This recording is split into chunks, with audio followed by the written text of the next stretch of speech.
This is the Wealth Ability Show with Tom Wheelwright. Way more money, way less taxes. Welcome to the Wealth Ability Show, where we're always discovering how to make way more money and pay way less tax. Hi, this is Tom Wheelwright, your host, founder, and CEO of Wealth Ability. So where all this talk about vaccine, there's all this talk about post-pandemic. Couple of questions come up. First of all, who's going to win post-pandemic? And second question is, what's really going to happen post-pandemic? And I'm very grateful to have a good friend, one of the smartest people I've ever met, and certainly one of the experts on predicting the future of the economy, Mr. Jim Rickards. Jim is the author of many best-selling New York Times bestsellers and has a new book coming out, The New Great Depression: Winners and Losers in a Post-Pandemic World, which is exactly what we want to talk about today. So welcome, Jim. And if you would, for those few people in the world who don't know who you are, if you would just give us a little bit about your background. Yeah, thank you, Tom. It's great to be with you. Great to be on the show. And you're right, the new book is coming out in literally a matter of days. I happen to have an advanced copy here. It's The New Great Depression: Winners and Losers in a Post-Pandemic World. So it's exactly as you introduced it, and exactly what we want to talk about, and look forward to doing that. Yeah, my own background, I got a graduate degree in international economics, but then went on to get a law degree, actually 2 law degrees, and had a long career started as an international tax counsel at Citibank, so deeply immersed in the tax world, and then sort of mid-career switched to securities and derivatives, and spent a lot of time in investment banking, hedge funds, ran a stock exchange for a while, and then spent 10 years working with our friends at the CIA and financial counterterrorism. I wasn't jumping out of helicopters with a knife between my teeth, but I was working on ways to identify and interdict bad actors acting through the financial service. We invented a new branch of intelligence called MARKINT, which is market intelligence. There's HUMINT, which is human intelligence, SIGINT, which is signals intelligence. We invented market intelligence and took that further and built some working prototypes of some systems. And then somewhere along the way, I was doing an interview and got a call from a literary agent. She said, "Jim, I heard you on NPR. I think it was Planet Money was the show, and would you like to write a book?" And I said, "Sure." And I said, "Interesting." I think it was my exact response. "Let's have lunch." And we hit it off and ended up, my first book, Currency Wars, came out in 2011. And then I've been writing books ever since, doing a lot else besides. So either I had an eclectic career or I couldn't decide what I wanted to be when I grew up, but I've been able to do a number of things that all connect in the investing, whether it's investing, legal, national security, intelligence. They're connected in a lot of ways, more so than ever. And I've done all those things. Well, I've always been, it's always thrilled me, of course, that you started your career in tax. I never ended my career in tax. So we have that in common. On top of that, I think tax actually is a major player in what happens in the economy. So what do you think, first of all, we had a little bit of chat about this before. What do you think, how long do you think this pandemic is going to go on? And what's going to happen in particular in the next 12 to 18 months? Well, a couple of things. Number one, the pandemic will go on longer than most people expect. So it's been, call it a year. It was really the first case, there might have been an earlier case, but the first case that's well documented was November 2019 in Wuhan, China. It spread from there in China. By January, it had spread to Italy and the United States. Then we had it really grew. Well, it grows exponentially, but you start with small numbers. They start doubling every couple of days. Well, you go from 20 to 40 to 80 cases, but pretty soon you're at 10,000 cases and so forth. And it keeps going from there. So we had that first lockdown kind of March to June, let's say 2020. But if you go back to the conversation at the time, everyone said, yeah, this is really bad. The pandemic's bad. That obviously the deaths were tragic. Hospitals are being overwhelmed, et cetera. But we'll get through it. We get herd immunity. Something will happen, and by the summer we'll be able to reopen. And you look at the legislation at the time; those bailout bills. in March, April, and May of 2020, and they were all $1 to $2 trillion each, throwing $4 trillion of debt on top of a $1 trillion baseline budget deficit. Notice we're talking trillions, not billions anymore. It's a little passe. But those are really one way to think about it. It was a bridge loan from April to July. It was a 3-month bridge loan. That whole payroll protection plan loan program, which I'm not here to debate the policy. I think it was probably necessary, but it was, if you got the money, the formula was basically 2.5 months payroll. So take 2.5 months payroll, document it, apply, get the money. It was easier for some than others, but it was designed to keep people on the payroll through June on the theory that you could reopen the economy in June. Well, they tried to reopen the economy in June and it failed. There was a second wave of infections. Now we're back to a second round of lockdowns. And by the way, I'm forecasting a recession for this quarter, basically first quarter of 2021, negative growth. This idea, but again, go back to last spring. What were people talking about? They were using the phrase pent up demand. You know, that the economy is going to be fine. It's going to come roaring back because it's pent up demand. And I go back to 2009. Remember green shoots? Yep. Everyone was talking about green shoots. Well, we had 10 years of 2.2% growth. Post 1980 recoveries had average growth of 3.2%. We grew. There was an expansion starting in June 2009, but it was 2.2%. If you think 1% doesn't sound like a lot, apply 1% to a $20 trillion economy and compound it over 10 years, the lost wealth was $4 to $5 trillion. That's how much wealth disappeared or we left on the table because we didn't get back to trend growth. So much for green shoots. Well, the same thing with pent-up demand. I tell people, well, in April, March and April, like my wife and I usually go out to dinner on a Friday night. Well, March, April, May, we didn't go out to dinner. We were quarantined just like everybody else. By June, some restaurants started to reopen, but we went out to dinner, but we didn't order 10 dinners. We ordered one like we usually do. In other words, those other 9 dinners, that was permanently lost. There was no pent up demand. That was a permanent loss. And apply that to, airlines, travel, and nail salons, bars, restaurants, dry cleaners, etc. Those were all permanent losses. And then everyone said, well, they'll rehire people. No. I mean, if a restaurant closed during the first lockdown, and let's just say you did reopen in July, if you had 20 waiters and bartenders, you didn't bring back 20, you brought back maybe 10. So the other 10 were lost. And by the way, that ignores all the restaurants that closed permanently. I'm using restaurants as an example, but there are many other examples of service businesses. They don't have $10 million of working capital. They're not like, Apple has $1 trillion of working capital. But the point is they have maybe 4 weeks, 8 weeks, some of them 13 weeks, and that's it. And because you can be closed, but you still have to pay the rent.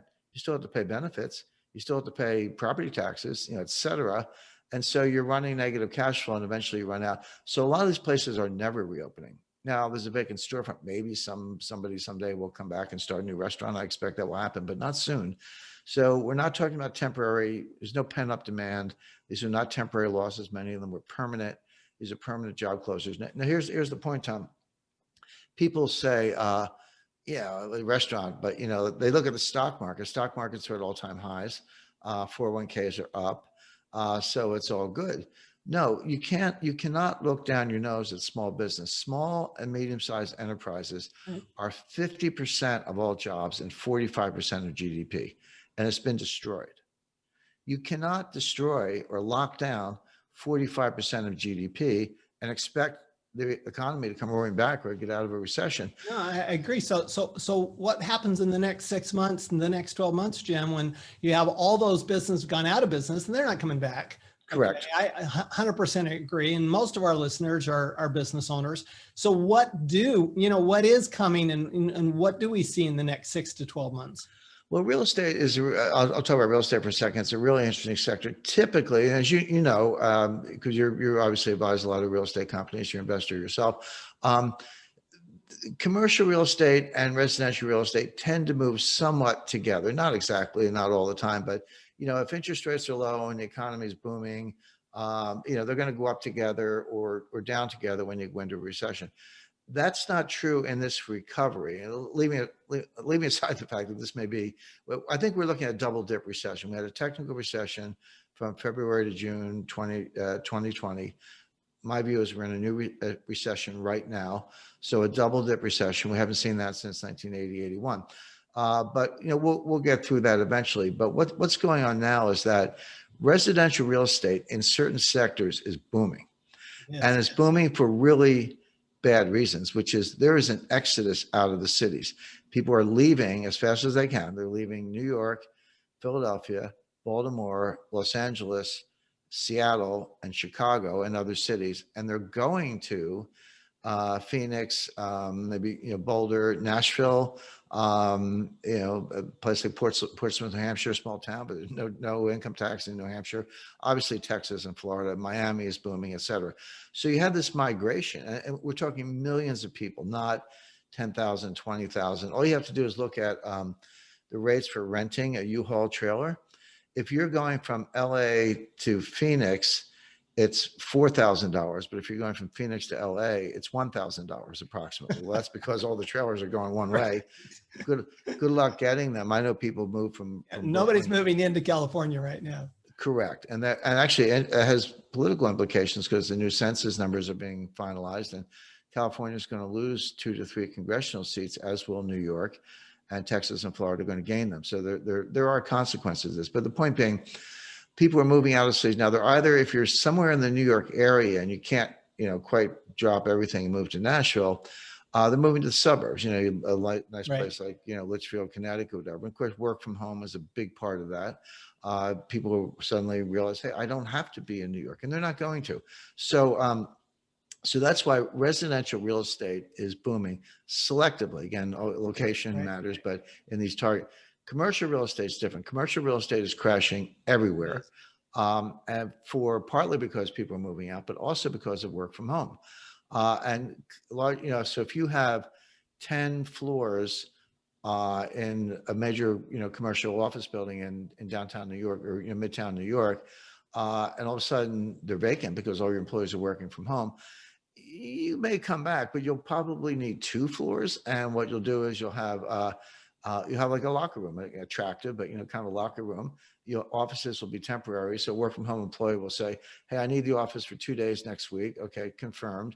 You'll come in your locker, you'll have your laptop and sport coat and tie or whatever you need. It's almost like every business will have its own WeWork space. Well, that's exactly right, because WeWorks will be going out of business partly for that reason, which is nobody wants to be kind of clustered in a WeWorks facility. They have other problems.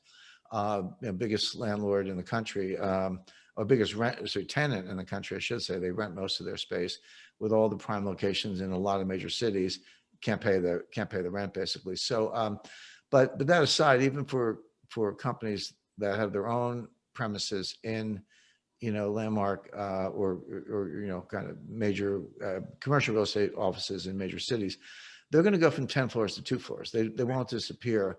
Well, that has collateral effects, not only in terms of the rent, obviously, and the vacancy rate, which is going to skyrocket, but what about, lunchtime shopping, food trucks, restaurants, cleaning people, maintenance people, et cetera. There are all these ancillary jobs. So the ripple effects have just started to play out. And, without mentioning names, but I'm on some boards of some real estate companies, and one of the top people, again, I can't mention the name, but if I did, you go, yeah, that guy got it, told his people, keep looking, keep your eyes open, but you don't really want to touch commercial real estate till late 2021, at the earliest, maybe 22. So we have this bifurcation where residential real estate in what I call target jurisdictions, places people want to move, either for climate or taxes or lifestyle, et cetera, the residential real estate is booming.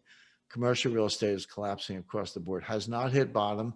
We have rent strikes or just rent abatements, depending on the jurisdiction. New York, I was a New York lawyer. The tenant landlord law in New York was always very favorable to the tenant in terms of occupancy and conditions, except when it came to evictions. And then it was very favorable to the landlord. You could actually get an eviction done in 60 days, which is not true everywhere. That's not true anymore. They've suspended the eviction law. So all of a sudden, nobody's paying rent, either because they can't afford it or don't want to. You can't evict them. And that seems like a good deal for the tenants. It's like a subsidy. What about the landlord? Most of the landlords, the owners, are leveraged. So if I don't pay the landlord rent, the landlord can't Nobody's pay. telling the landlord they can stop paying they can stop paying their mortgage. Correct. So where does that loss fall? Eventually, the landlords drop off the keys and walk away. And eventually, it falls to the bank, right? Well, it might fall to the banks, but remember, the banks are very good at securitizing the commercial mortgages and selling them to who? You and me. I mean, look in your 401k. You have a high yield commercial real estate. You just might. I mean, I don't, but a lot of people do. They don't even know they own this stuff. So this is going to take. Here's the thing: it's going to take a year or more to play out. So that's a big sector where the losses has not sunk in. The service sector we already talked about, that's been devastated, and it's going to come back very, very slowly at best. The equity market, I call the S&P 500 the S&P 6. We know who the 6 are. It's Amazon, Apple, Netflix, Microsoft, Google, Facebook. Maybe I left one out, but the point being, they're 40% because the S&P 500 is a cap-weighted index. Those 6 stocks I just mentioned are close to 40% of the total cap weighting of the whole index. Throw in Tesla, I guess they were just admitted. Yeah, you get there. So, okay, so the S&P 6 or 7 or 10 or however many stocks is doing fine. What about the S&P 490, the other 490 stocks? The answer is they're flat to down. Individual exceptions, but on average, they're flat to down. So do we have another tech bubble? Well, I'm not going to short it. I don't want to get run over by an 18-wheeler, but I'm not buying it either because it does have bubble dynamics. So Jim, who's going to win in the next 10 months? Cash, treasury notes, gold and silver, some alternatives. And as I mentioned, if you can find the right investment vehicle for residential real estate, again, when you talk about investment vehicles, REITs or private funds, et cetera, to some extent, real estate is real estate. Location matters, but you got to look at the management. Who's running it? Who's in charge of it? That's really what you're betting on. But if you've got the right area and the right management, and you can get into those funds, those should do very well. So let's say that you're a small business right now, like most of our listeners. What do you do? What do you do to make sure that you are one of those who thrives in the next 12 to 18 months instead of one of the big losers? Sure. Well, the first thing that a lot of people don't understand is diversification. Now, diversification is a really good risk management strategy. Everyone agrees on that. But people get, a higher expected return with less volatility. That's the whole idea. But people don't understand how you diversify. I've run into people that go, well, I'm in 30 different stocks in 10 different sectors, so I'm highly diversified. No, you're not. You're in one asset class, right? Stocks. Okay, I understand. Maybe you got some technology and consumer non-durables and minerals and mine, whatever. But you're not diversified. You're in stocks. That's one asset class. Real diversification means not just more instruments in one asset class, but more asset classes. So you can have some money in the stock market. I'm not saying sell all your stocks, but not too much. Have some in alternatives if you can get in the kind of real estate fund and or other hedge funds like natural resources, et cetera. Have a big slug of cash, and this drives people crazy. I say I bet maybe 30% in cash. People go, cash has no yield. Well, first of all, we could be looking at deflation. Deflation is a more likely outcome than inflation, at least in the short run. In a deflationary world, cash can be your best performing asset because it has zero yield. But if you have 2% deflation, the real return on cash is 2% because your money's worth more, buys more. So don't underestimate the impact of cash in a deflationary world. But cash has a couple other benefits. Number one, it's the exact opposite of leverage. It reduces portfolio volatility. So if you've got some volatile stuff over here, maybe gold or gold mining shares or technology, and you've got some volatile stuff over here and natural resources or treasury notes or equities for that matter, the cash has no volatility, so it reduces the average volatility of the portfolio. So you can have these kind of sexy bets if you want, but you can still sleep at night if you have cash. But cash has another benefit, which is it gives you optionality. Cash, in effect, constructively is an at-the-money call option on every asset class in the world. Right now, visibility is tough. It's hard to know. I do talk about what's going to happen in my book, and we're talking about it now, but it's a challenge. And things can change, of course. You have to be nimble. So 6 months from now or a year from now, we might have much better visibility. Well, if you're the person with cash, you can pivot into those sectors that make the most sense. But if you make your bets, if you make all your bets now, it's very difficult to get out of it. Good luck getting your money back from Henry Kravis. So he's going to keep it for 7 years or whatever. So my point being, the person with cash has reduced volatility, which is a good thing, and higher optionality, which is also a good thing. And it's a deflation hedge. So there's a place for cash for those reasons. I like treasury notes. I would expect yield to maturity, it was going to be negative. So that'll be one of the great capital gains opportunities ever. And people go, wait a second, negative interest rates. The Fed hasn't said anything about negative interest rates. They're different. The Fed the Fed has a target policy rate on Fed funds. I don't expect that target to go negative. It's 0 to 25 basis points right now. Call it 0. Okay, so rates are at 0. I do not expect the Fed to go negative. They could, but they've had enough experience from Europe, Sweden, Switzerland, and Japan to know that negative rates don't work. You're through the looking glass. It's not more of the same. Cutting rates from 2% to 0 can help. Cutting them from 0 to -1 doesn't help, because people actually save more. I mean, what signal are you sending with negative rates? Right. You're saying it's going to be deflation. Well, if I think there's going to be deflation, I'm going to defer consumption because prices are going to go down. Right. It's the opposite of what the eggheads think, but that's how real people think. So I don't expect that. But that's not true in a 10-year Treasury note, because there's huge secondary market trading. So the yield to maturity on 10-year Treasury note is not about the Fed policy rate. It's about how you and I want to transact. So if I'm selling you a 10-year Treasury note and it has a strip of coupons, it's going to pay interest for the next 10 years or whatever.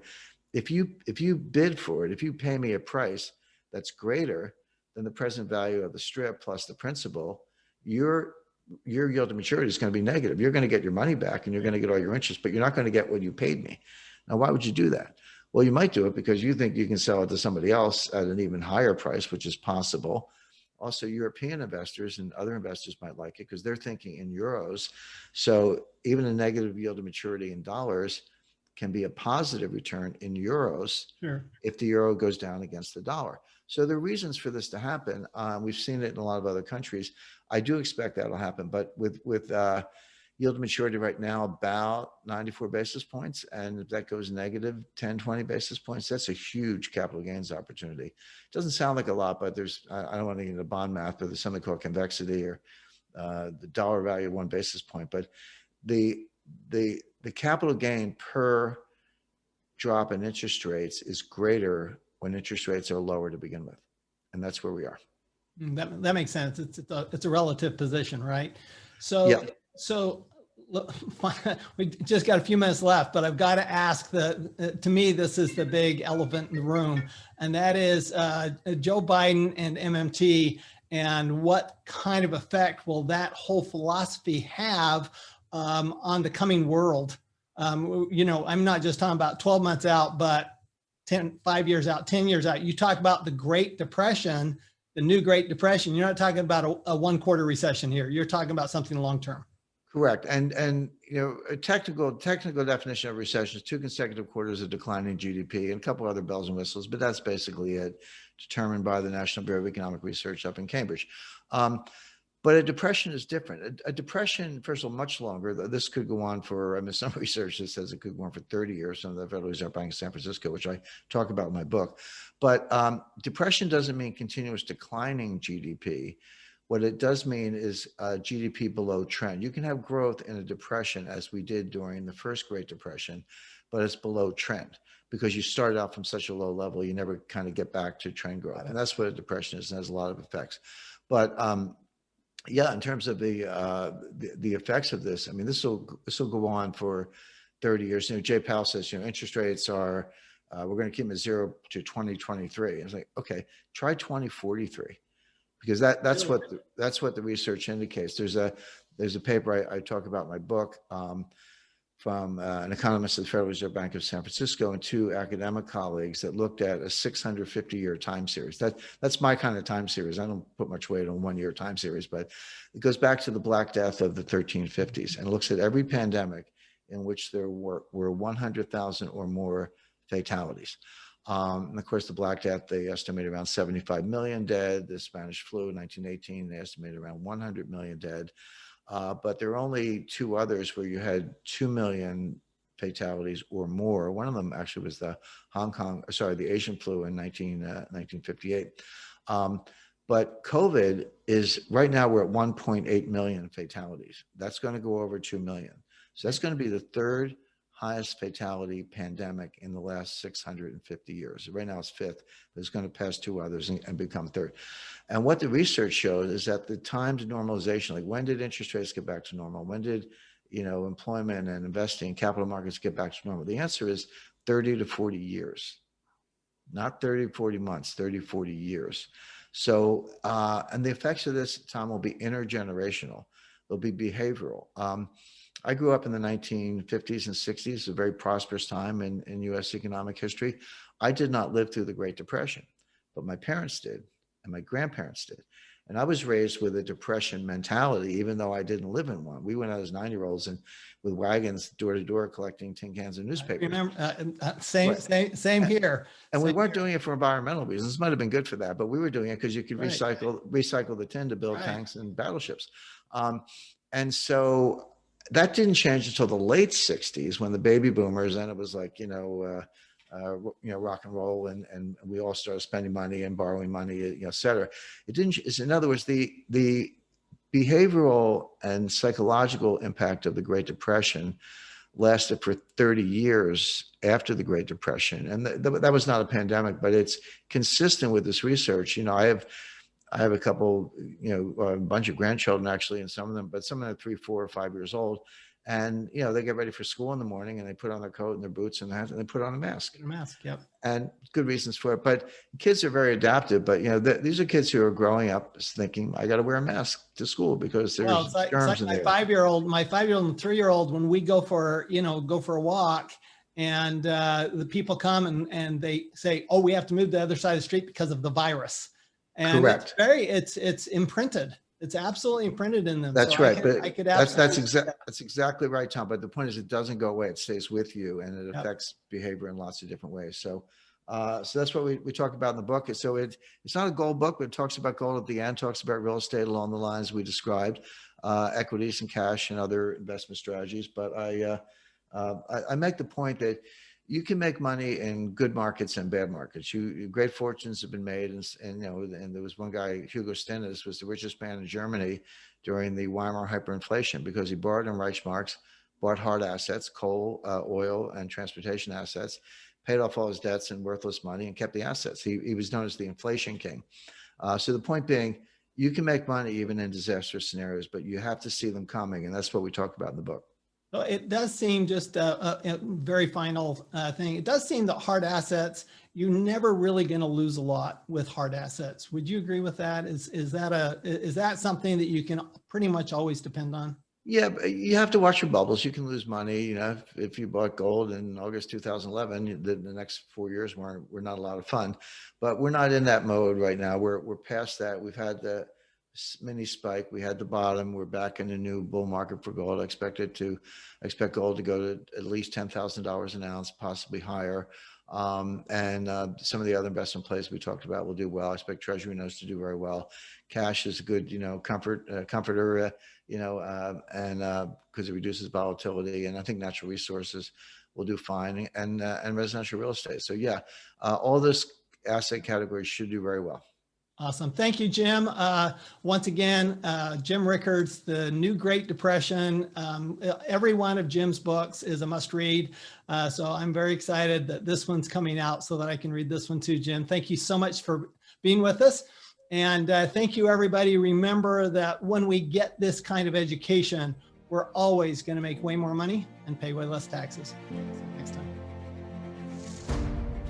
You've been listening to the Wealth Ability Show with Tom Wheelwright. Way more money, way less taxes. To learn more, go to wealthability.com.